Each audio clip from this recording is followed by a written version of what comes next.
लीजिए सुनिए देवकीनंदन खत्री के लिखे उपन्यास चंद्रकांता के पहले भाग का 9वां बयान मेरी यानी समीर गोस्वामी की आवाज में।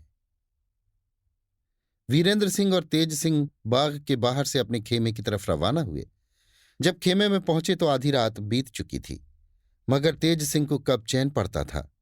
वीरेंद्र सिंह को पहुंचाकर फिर लौटे और अहमद की सूरत बना क्रूर सिंह के मकान पर पहुंचे। क्रूर सिंह चुनार की तरफ रवाना हो चुका था। जिन आदमियों को घर में हिफाजत के लिए छोड़ गया था और कह गया था कि अगर महाराज पूछें तो कह देना बीमार है, उन लोगों ने एकाएक अहमद को देखा तो ताज्जुब से पूछा, कहो अहमद, तुम कहाँ थे अब तक? नकली अहमद ने कहा, मैं जहन्नुम की सैर करने गया था, अब लौट कर आया हूं। ये बताओ कि क्रूर सिंह कहाँ है? सभी ने उसको पूरा पूरा हाल सुनाया और कहा, अब चुनार गए हैं, तुम भी वहीं जाते तो अच्छा होता। अहमद ने कहा, हाँ मैं भी जाता हूं, अब घर न जाऊंगा, सीधे चुनार ही पहुंचता हूं।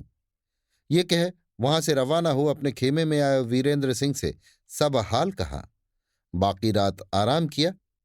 सवेरा होते ही नहा धो कुछ भोजन कर सूरत बदल विजयगढ़ की तरफ रवाना हुए। नंगे सिर, हाथ पैर मुंह पर धूल डाले, रोते पीटते महाराज जयसिंह के दरबार में पहुंचे। इनकी हालत देखकर सब हैरान हो गए। महाराज ने मुंशी से कहा, पूछो कौन है और क्या कहता है?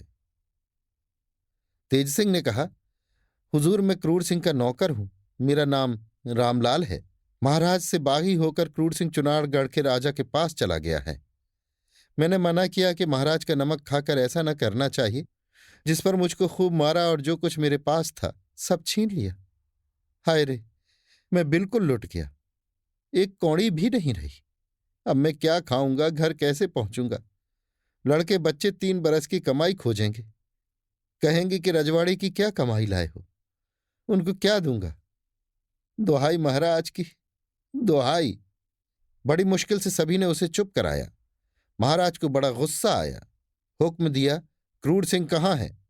चौबदार खबर लाया, बहुत बीमार है, उठ नहीं सकते। रामलाल यानी तेज सिंह बोला, दुहाई महाराज की, ये भी उन्हीं की तरफ मिल गया, झूठ बोलता है, मुसलमान सब उसके दोस्त हैं। दुहाई महाराज की, खूब तहकीकात की जाए। महाराज ने मुंशी से कहा, तुम जाकर पता लगाओ कि क्या मामला है।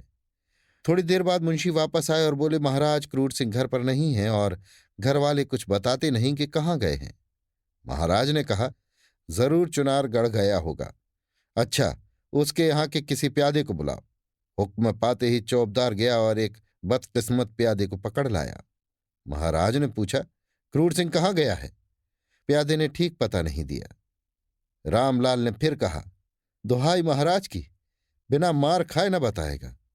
महाराज ने मारने का हुक्म दिया। पिटने के पहले ही उस बदनसीब ने बतला दिया कि चुनार गए हैं। महाराज जयसिंह को क्रूर का हाल सुनकर जितना गुस्सा आया, बयान के बाहर है। हुक्म दिया, पहला, क्रूर सिंह के घर के सब औरत मर्द घंटे भर के अंदर जान बचा के हमारी सरहद के बाहर चले जाएं। दूसरा, उसका मकान लूट लिया जाए। तीसरा, उसकी दौलत में से जितना रुपया अकेला रामलाल उठा ले जा सके ले जाए, बाकी सरकारी खजाने में दाखिल किया जाए। चौथा, रामलाल अगर नौकरी कबूल करे तो दी जाए। हुक्म पाते ही सबसे पहले रामलाल क्रूर सिंह के घर पहुंचा। महाराज के मुंशी को जो हुक्म तामील करने गया था, रामलाल ने कहा, पहले मुझको रुपए दे दो कि उठा ले जाऊं और महाराज को आशीर्वाद करूं। बस जल्दी दो, मुझ गरीब को मत सताओ।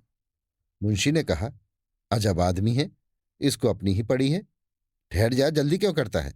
नकली रामलाल ने चिल्लाकर कहना शुरू किया, दुहाई महाराज की, मेरे रुपए मुंशी नहीं देता। कहता हुआ महाराज की तरफ चला। मुंशी ने कहा, ले लो, जाते कहाँ हो भाई, पहले इसको दे दो। रामलाल ने कहा, हद तेरे की, मैं चिल्लाता नहीं तो सभी रुपए डकार जाता। इस पर सब हंस पड़े। मुंशी ने 2000 रुपये आगे रखवा दिया और कहा, ले जा। रामलाल ने कहा, वाह, कुछ याद है महाराज ने क्या हुक्म दिया है? इतना तो मेरी जेब में आ जाएगा, मैं उठा के क्या ले जाऊंगा? मुंशी झुंझला उठा। नकली रामलाल को खजाने के संदूक के पास ले जाकर खड़ा कर दिया और कहा, उठा, देखें कितना उठाता है। देखते देखते उसने 10,000 रुपये उठा लिए।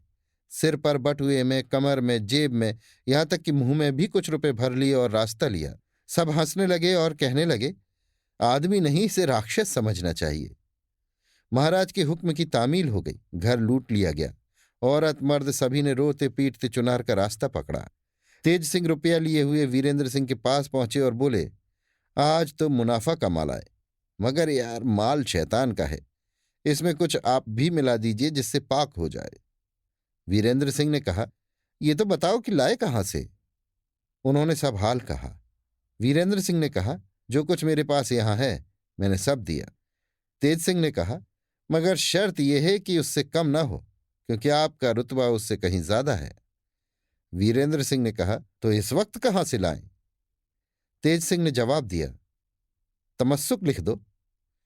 कुमार हंस पड़े और उंगली से हीरे की अंगूठी उतार कर दे दी। तेज सिंह ने खुश होकर ले ली और कहा, परमेश्वर आपकी मुराद पूरी करे। अब हम लोगों को भी यहां से अपने घर चले चलना चाहिए, क्योंकि अब मैं चुनार जाऊंगा। देखूं शैतान का बच्चा वहां क्या बंदोबस्त कर रहा है। अभी आप सुन रहे थे देवकीनंदन खत्री के लिखे उपन्यास चंद्रकांता के पहले भाग का 9वां बयान, मेरी यानी समीर गोस्वामी की आवाज में।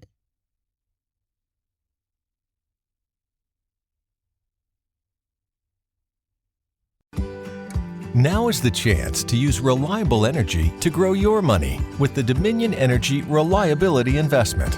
Our new investment product offers competitive returns, no maintenance fees, and flexible online access to your money.